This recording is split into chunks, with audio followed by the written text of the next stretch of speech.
أعوذ بالله من الشيطان الرجيم. بسم الله الرحمن الرحيم. قال رب اشرح لي صدري ويسر لي أمري واحلل عقدة من لساني يفقه قولي واجعل لي وزيرا من أهلي هارون أخي اشدد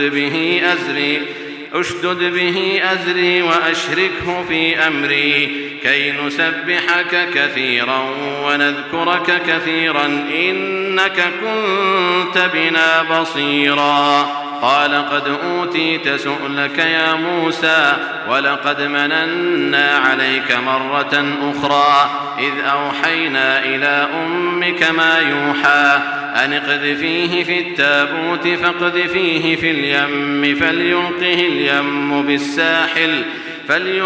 اليم بالساحل يأخذه عدو لي وعدو له وألقيت عليك محبة مني ولتصنع على عيني إذ تمشي أختك فتقول هل أدلكم على من يكفله فرجعناك إلى أمك كي تقر عينها ولا تحزن وقتلت نفسا فنجيناك من الغم وفتناك فتونا فلبثت سنين في أهل مدين ثم جئت على قدري يا موسى واصطنعتك لنفسي اذهب أنت وأخوك بآياتي ولا تنيا في ذكري اذهبا إلى فرعون إنه طغى فقولا له قولا لينا لعله يتذكر أو يخشى قالا ربنا إننا نخاف أن يفرط علينا أو أن يطغى قال لا تخافا إنني معكما أسمع وأرى فأتياه فقولا إنا رسولا ربك فأرسل معنا بني إسرائيل ولا تعذبهم قد جئناك بآية من ربك والسلام على من اتبع الهدى إنا قد أوحي إلينا أن العذاب على من كذب وتولى قال فمن ربكما يا موسى قال ربنا الذي أعطى كل شيء خلقه ثم هدى قال فما بال القرون الأولى قال علمها عند ربي في كتاب لا يضل ربي ولا ينسى الذي جعل لكم الأرض مهدا وسلك لكم فيها سبلا وأنزل من السماء ماء فأخرجنا به أزواجا من نبات شتى كلوا وارعوا أنعامكم إن في ذلك لآيات لأولي النهى. صدق الله العظيم. الحمد لله رب العالمين والصلاة والسلام على سيد المرسلين وعلى آله وأصحابه أجمعين أما بعد. سورہ طٰہٰ کا یہ دوسرا رکوع ہے جس کے بھی آپ کے سامنے تلاوت کی گئی. قدر طویل اس رکوع میں جملہ 30 آیتیں ہیں جن کا سلسلہ شروع ہو رہا ہے آیت نمبر 25 سے اور یہ سلسلہ ختم ہو رہا ہے آیت نمبر 54 پر.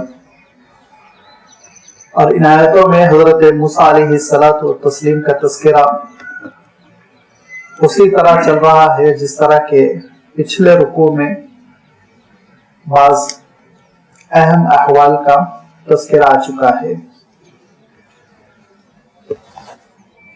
سورہ طٰہٰ کا جو پہلا رکوع تھا جس کی تلاوت اس سے پہلے کی جا چکی ہے اور اس کی تشریح بھی آپ کی خدمت میں رکھی جا چکی ہے، اس میں اللہ تعالیٰ نے ایک تمہید کے بعد حضرت موسیٰ علیہ السلام کا تذکرہ فرمایا. یہ ارشاد فرماتے ہوئے وَهَلْ أَتَاكَ حَدِيثُ مُوسَىٰ کہ اے نبی آپ تک موسیٰ کی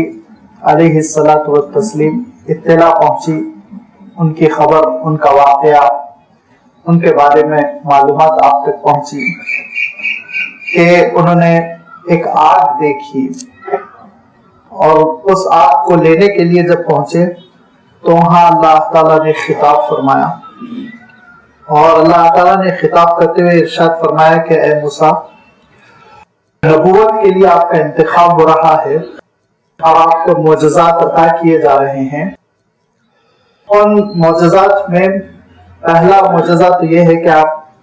اپنی چھڑی کو پھینکیں، آپ کے ہاتھ میں جو عصا ہے اس عصا کو آپ زمین پر ڈال دیں تو آپ دیکھیں گے کہ وہ اژدہے میں تبدیل ہو جائے گی۔ دوسرا معجزہ، آپ اپنے ہاتھ کو اپنے پہلو سے برآمد کریں تو وہ چمکتا ہوا نکلے گا چاند کی مانند، آپ کوئی تکلیف بھی نہیں ہوگی، کوئی بیماری بھی نہیں ہوگی، اور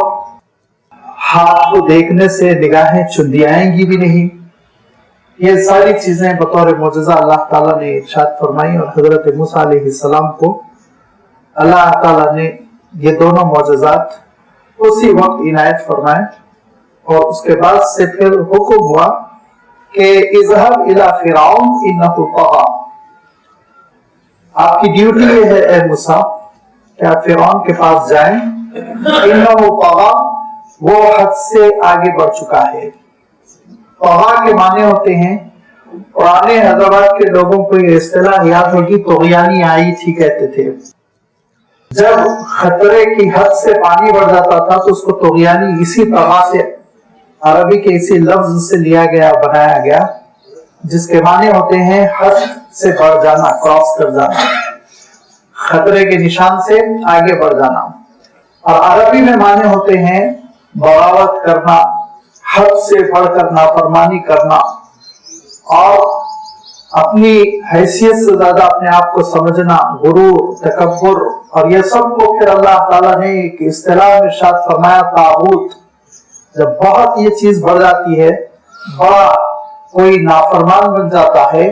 اور بہت زیادہ حد سے تجاوز کر جاتا ہے، تو اس کے لیے اللہ تعالیٰ نے طاغوت کا لفظ بھی ارشاد فرمایا۔ فرعون کے لیے یہ لفظ ارشاد فرمایا کہ وہ حد سے بہت آگے بڑھ گیا، اور دونوں طرح سے، عقیدے کے اعتبار سے بھی، عمل کے اعتبار سے بھی۔ عقیدے میں اس نے اتنی گمراہی پیدا کر لی کہ وہ اپنے آپ کو یہ کہتا ہے کہ انا ربکم الاعلی، اور جب حضرت موسیٰ علیہ السلام نے دعوت دی، آگے اس کی تفصیل آ رہی ہے، تو فرعون نے یہ کہا کہ کس رب العالمین کی، کس الہ کی، کس معبود کی تم بات کر رہے ہو؟ میں مصر میں میرے سوا کسی کو خدا نہیں مانتا سکتا، میرے اور اجازت نہیں دوں گا کہ مجھ سے ہٹ کے کسی کی خدائی مانی جائے۔ اتنا آگے بڑھ گیا تھا۔ اور عمل میں جو ظلم تھا وہ آپ جانتے ہی ہیں کہ بچوں کو قتل کرنا اور بنی اسرائیل کے ساتھ زیادتی کرنا، لہذا ہر اعتبار سے وہ بہت ہی نافرمان ہو چکا تھا۔ اب وقت آ چکا تھا کہ فرعون کو بریک لگایا جائے، کنٹرول کیا جائے، لہذا حضرت موسیٰ علیہ السلام کو اللہ تعالیٰ نے ارشاد فرمایا اذهب الى فرعون انه طغى، اے موسیٰ فرعون کی طرف جائیں کیونکہ وہ بہت نافرمان ہو چکا ہے، حد سے آگے بڑھ گیا ہے۔ حضرت موسیٰ علیہ السلام فرعون سے واسطہ پڑ چکا تھا، واقف تھے حضرت موسیٰ علیہ السلام، فرعون کے محل میں رہ چکے تھے، اس کی ظلم و زیادتی سے واقف تھے، اس کے دربار سے واقف تھے، اس کے قصب احتشام سے واقف تھے، کیا وہ دربار کا جلال رکھتا تھا اور وہ کس طرح سے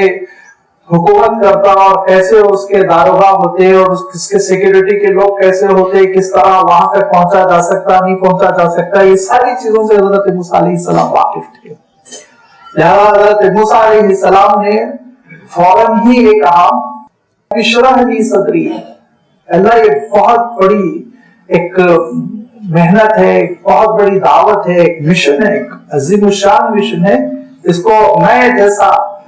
ناکارہ بندہ انجام نہیں دے سکتا ہوں، آپ کی مدد کی ضرورت ہے۔ لہذا پہلی چیز کیا ہے؟ فرمایا اور رب اشرح لی صدری، اے پروردگار میرے سینے کو آپ کھول دیں۔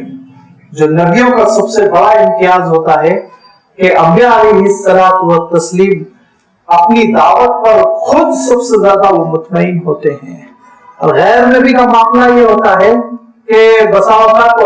جس چیز کی جانب دعوت دے رہا ہے وہ خود نہیں سمجھتا، 2-4 سال کے بعد اس میں اصلاح کرتا، اس میں تبدیلی کرتا ہے۔ لیکن انبیاء علیہ الصلوۃ والتسلیم کا جو جلیل القدر منصب ہے، اس کا تقاضا بھی یہی ہے اور ہوا بھی یہی تاریخ ہے کہ یہ انبیاء علیہِسسلام سب سے زیادہ منشرح، بالکل مطمئن کہ یہ اللہ تعالیٰ کا دین ہے، اس کو نافذ ہونا ہے، اس میں کوئی کوتاہی نہیں ہونی ہے، پورے اعتماد کے ساتھ وہ آگے بڑھتے ہیں۔ لہذا اسی اعتماد کو حاصل کرنے کے لیے حضرت موسیٰ علیہ السلام نے دعا کی، اور رب اشرح لی صدری، اے پروردگار آپ میرے سینے کو کھول دے، شرح چاک کرنا، کھولنا۔ اور یہاں پہ مفہوم یہ ہے کہ سارے دعوت کے مطالب کو سمجھنے کے لیے، دین کے تقاضوں کو سمجھنے کے لیے اے اللہ آپ میرے سینے کو کھول دیں۔ نمبر 2، وَيَسِّرْ لِي أَمْرِي، اے اللہ یہ معاملہ بہت عظیم الشان ہے، مجھے جو ڈیوٹی دی جا رہی ہے، مجھے جو کام سپرد کیا جا رہا ہے، وہ کام معمولی نہیں ہے۔ اب آپ سوچئے اس زمانے کی سب سے بڑی حکومت ہے وہ روئے زمین پر، باقی جتنی حکومتیں وہ چھوٹی چھوٹی ہیں، علاقائی ہیں، سب سے بڑی حکومت، سب سے دولت مند حکومت وہ مصر کی ہے، فرعون کی ہے، تاریخ بتاتی ہے اور آج تک اس کے آثار باقی ہے۔ لہذا سب سے بڑی حکومت کو للکارنا ہے، اور کن حالات میں للکارنا ہے، کن حالات میں خطاب کرنا ہے، اس کا تذکرہ آگے آ رہا ہے۔ لہذا حضرت موسیٰ علیہ السلام کہتے ہیں کہ اللہ میرے اس کام کو آپ آسان فرما دیجئے، کام بہت مشکل ہے، بڑا گھرا ہے، اور یہ ذمہ داری بڑی نازک ہے، لہذا اللہ اگر آپ کی مدد نہ ہو، آپ آسان نہ فرمائیں تو میں اس کو ادا نہیں کر سکوں گا۔ وَيَسِّرْ لِي أَمْرِي، یسرا کے معنی تیسیر کے معنی ہوتے ہیں نرم کر دینا، آسان کر دینا۔ اللہ میرے معاملے کو آسان فرما دے۔ وَاحْلُلْ عُقْدَةً مِّن لِّسَانِي، اور میری زبان میں جو رکاوٹ ہے مولا آپ اس کو دور کر دیں، میری زبان میں ایک رکاوٹ ہے، اس رکاوٹ کو دور کر دیں۔ اس سے پہلے بھی میں یہ آپ کی خدمت میں کہہ چکا ہوں کہ حضرت موسیٰ علیہ السلام دراصل بنی اسرائیل میں سے ایک فرد ہیں، وہ خاندان اسرائیل کے ایک ممبر ہیں، لہذا وہ قبطی زبان بہت کھل کے نہیں بولا کرتے تھے، اور قبطی زبان ذرا ٹھہر ٹھہر کے بولتے تھے، اور اس میں وہ روانی نہیں تھی حضرت موسیٰ علیہ السلام کو جو روانی مطلوب ہے۔ مثلا اگر آپ سے کہا جائے کہ آپ جائیں اور وائٹ ہاؤس میں آپ اسلام کی تشریح کریں، ترجمانی کریں انگلش میں، تو اچھے سے اچھا آدمی سوچے گا،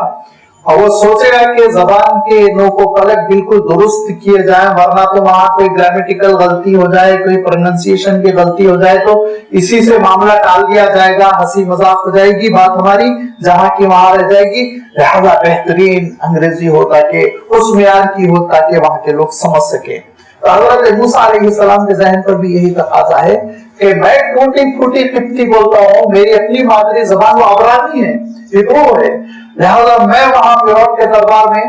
ذرا ٹوٹی پھوٹی غیر فصیح قبطی زبان میں اسلام کو پیش کروں گا، اللہ تعالیٰ کے دین کو پیش کروں گا، تو کہیں ہو سکتا ہے اسی کو موضوع بنا دیں، مذاق کرنے لگیں اور آگے بات نہ کرنے دیں۔ لہذا اے اللہ میری زبان کو روا کر دیا، جو زبان میں رکاوٹ ہے قبطی بولنے میں وہ رکاوٹ دور ہو جائے، یفقہوا قولی، تاکہ وہ میری بات سمجھ سکے۔ اصل مطلب یہ ہے کہ بات سمجھ میں آ جائے، لہذا وہ بات سمجھ لے، اتنی آسانی اور اتنی روانی میری زبان میں اللہ پیدا کر دیں۔ وَجَعَلْ لِي وَزِيرًا مِّنْ أَهْلِي، اور چونکہ حضرت موسیٰ علیہ السلام کو معلوم تھا کہ حضرت موسیٰ علیہ السلام کے برادر گرامی بڑے بھائی حضرت ہارون علیہ السلام وہ قبطی زبان بہت اچھی بولتے ہیں، شروع سے انہوں نے قبطی زبان پہ توجہ دی اور وہ اس ماحول کو بھی سمجھتے ہیں، تو حضرت موسیٰ علیہ السلام کی خواہش ہوئی کہ حضرت ہارون بھی اس نیک کام میں شریک ہو جائیں۔ لہذا یہ اللہ تعالیٰ کے دربار میں عرض کیا، وَجَعَلْ لِي وَزِيرًا مِّنْ أَهْلِي، اور میرے ہی خاندان میں سے کسی کو میرا معاون بنا دے۔ وزیر کے معنی اردو میں تو بادشاہ کے درباری کے ہوتے ہیں، لیکن عربی میں وزیر کے معنی مددگار، چونکہ بادشاہ کے درباری وہ بادشاہوں کو مشورہ دیا کرتے تھے اور ان کے مددگار ہوتے تھے، اسی لیے ان کے لیے یہ لفظ جاری ہو گیا، یہ لفظ استعمال میں آنے لگا اور اسی کے لیے ہم اس کو خاص سمجھنے لگے، ورنہ مطلقاً وزیر کے معنی ہوتے ہیں کام بنانے والا، سپورٹ کرنے والا، مدد کرنے والا۔ لہذا حضرت موسیٰ علیہ السلام نے جو دعا کی تو اس کا مفہوم یہ ہے، وَجَعَلْ لِي وَزِيرًا مِّنْ أَهْلِي، میرے ہی خاندان میں سے، میرے ہی خاندان میں سے کوئی ایک میرا مددگار ہو جائے۔ خاندان کا کیوں تذکرہ کیا حضرت موسیٰ علیہ السلام نے؟ حضرت موسیٰ علیہ السلام جانتے تھے کہ حضرت موسیٰ علیہ السلام کے خاندان کے علاوہ کوئی اور فرد یہ کام نہیں انجام دے سکتا۔ حضرت موسیٰ علیہ السلام واقف تھے بنی اسرائیل کتنے بگڑ چکے ہیں۔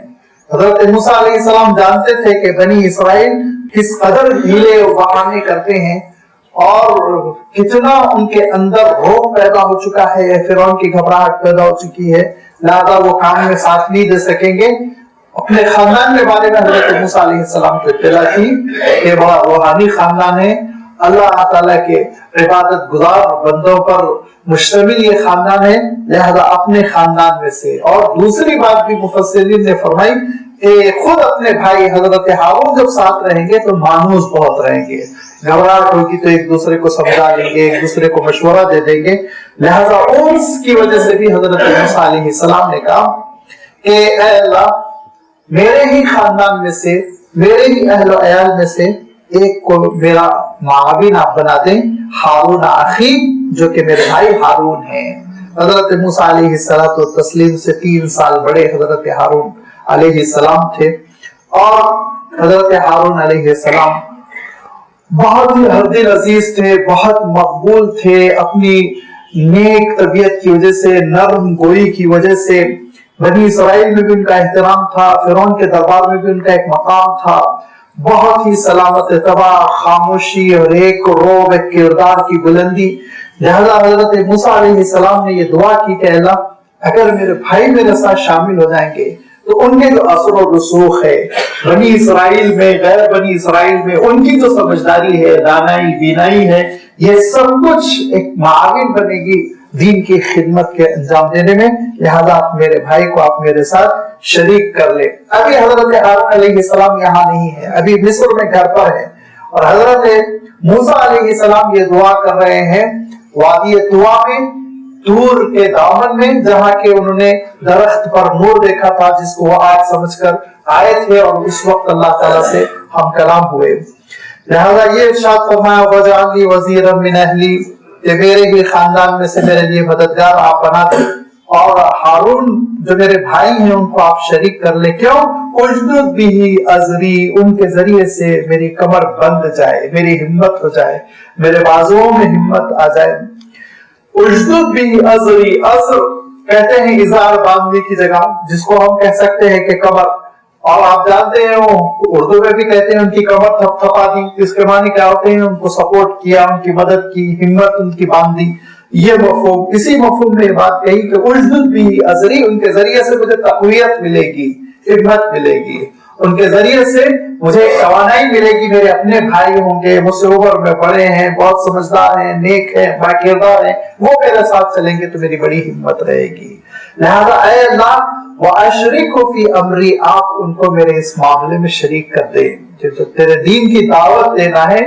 اس دعوت کے معاملے میں آپ مجھے شریک کر دیں۔ یہاں ایک چھوٹی سی بات میں آپ کی خدمت میں رکھتا ہوں کہ کسی کی دعا پر کسی کو نبوت نہیں ملتی۔ کسی کے سلسلے میں خوب دعا کریں سب مل کے، ماں باپ، پوری سوسائٹی، اللہ ان کو نبی بنا دیجئے، اللہ، نبوت نہیں ملتی۔ تو حضرت موسیٰ علیہ السلام نبی ہونے کے بعد دعا کر رہے ہیں، لیکن آپ غور کیجئے حضرت موسیٰ علیہ السلام نے نبوت نہیں مانگی، حضرت ہارون کے لیے نبوت نہیں مانگی، کہیں بھی حضرت موسیٰ علیہ السلام نے یہ نہیں کہا اللہ ان کو نبی بنا دے، نہیں۔ حضرت موسیٰ علیہ السلام محض اتنا کہہ رہے ہیں اے اللہ میرے بہت اچھے سپورٹر بن جائیں، میرے لیے تقویت کا سامان بن جائیں، میرے مددگار بن جائیں، میرے ساتھ چلیں، میرے اس کام میں، میرے اس کاز میں، میرے اس مشن میں وہ شریک کار رہیں۔ یہ دعائیں حضرت موسیٰ علیہ السلام نے کی۔ اللہ تعالیٰ نے حضرت موسیٰ علیہ السلام کی دعاؤں کو اس اچھے انداز میں قبول کیا کہ کہا کہ نہ صرف یہ کہ وہ تمہارے مددگار رہیں گے، تمہارے ساتھ چلیں گے، بلکہ ہم ان کو نبی و رسول بھی بناتے ہیں تاکہ بہت زیادہ تم کو تقویت ہو جائے، اور کام بہت اہم ہے اسی لیے دونوں نبی مل کر انجام دیں۔ لہذا حضرت موسیٰ علیہ السلام کی دعاؤں کا خلاصہ یہ کہ حضرت موسیٰ علیہ السلام نے حضرت ہارون کی مدد اور حضرت ہارون سے تقویت مانگی، اللہ تعالیٰ نے اس کو قبول کیا۔ حضرت موسیٰ فرماتے ہیں وَأَشْرِكْهُ فِي أَمْرِي، اے اللہ میری اس دعوت میں، میرے اس کام میں، میرے اس معاملے میں میرے بھائی کو بھی آپ شریک کار کر دیں۔ کیوں؟ کئی نسبحک کثیرا، اے اللہ تاکہ ہم خوب آپ کی تسبیح کر سکیں، ہم دونوں مل کے آپ کی حمد و ستائش کر سکیں، وَنَذْكُرَكَ كَثِيرًا، اور خوب آپ کو یاد کر سکیں، آپ کا ذکر خوب کر سکیں، بکثرت ہم ذکر کرتے رہیں۔ یہ کس طرح سے بتاتے ہیں مفسرین کے اس طور پر کہ ایک جب فریضہ دعوت انجام دیتا رہے گا اور فرعون سے خطاب کرتا رہے گا اور فرعون کے دربار میں اس کو للکارتا رہے گا، تو دوسرا خالص اللہ کی طرف توجہ کر کے ذکر کرتا رہے گا تاکہ اس کی دعوت میں تاثیر رہے، تاکہ اس کی ہمت بندی رہے، اور تاکہ اللہ کی رحمت سے اور اللہ تعالیٰ کے ذکر کے ذریعے سے اللہ تعالیٰ سے جڑے رہیں۔ یہ اس طرح سے ہم کام تقسیم کر لیں گے، خوب آپ کا ذکر بھی ہوگا اور آپ کا دین بھی ہم پیش کریں گے۔ یہ حضرت موسیٰ علیہ السلام دعا کرتے ہوئے کہتے ہیں کہ نسبحک کثیرا، تاکہ ہم خوب آپ کی تسبیح کر سکیں، ونذکرک کثیرا، ہم خوب آپ کا ذکر کر سکیں۔ ذکر تنہا ایک ایسی عبادت ہے جس کے سلسلے میں اللہ پاک نے قرآن مجید میں ہر جگہ کثیر کا لفظ ارشاد فرمایا، یا ایھا الذین آمنوا اذکروا اللہ ذکرا کثیرا۔ کہیں قرآن پاک میں یہ نہیں ہے صلو کثیرا، کہیں قرآن مجید میں یہ نہیں ہے انفقوا کثیرا۔ کثیر کا لفظ اگر آیا ہے ساری عبادتوں میں تو ذکر میں، کیونکہ اللہ تعالیٰ کے ذکر کے لیے کوئی شرط نہیں ہے، آپ انکنڈیشنل اللہ تعالیٰ کا ذکر کر سکتے ہیں۔ آپ صلی اللہ علیہ وسلم کے سلسلے میں حدیث شریف میں آتا ہے، حضرت عائشہ رضی اللہ تعالیٰ عنہ روایت کرتی ہے کہ ان النبی صلی اللہ علیہ وسلم یذکر اللہ علی کل احیانہ، ہر موقع پہ اللہ کے رسول صلی اللہ علیہ وسلم اللہ تعالیٰ کو یاد کرتے رہتے تھے، ہمیشہ اللہ تعالیٰ کو یاد کرتے رہتے تھے، صبح و شام۔ تو اللہ تعالیٰ کا ذکر کرنے کے لیے وضو شرط نہیں ہے، اللہ تعالیٰ کا ذکر کرنے کے لیے قیام شرط نہیں ہے، قعود شرط نہیں ہے، یہاں تک کہ لیٹے ہوئے بھی ذکر کر سکتے ہیں۔ اللہ تعالیٰ ارشاد فرماتا ہے کہ الذین یذکرون اللہ قیاما وقعودا وعلی جنوبہم، وہ ہمارے بندے بڑے دانشمند ہیں اور عقل مند ہیں جو ہم کو یاد کرتے رہتے ہیں، اللہ کو یاد کرتے رہتے ہیں، قیاما کھڑے ہوئے بھی، قعودا بیٹھے ہوئے بھی،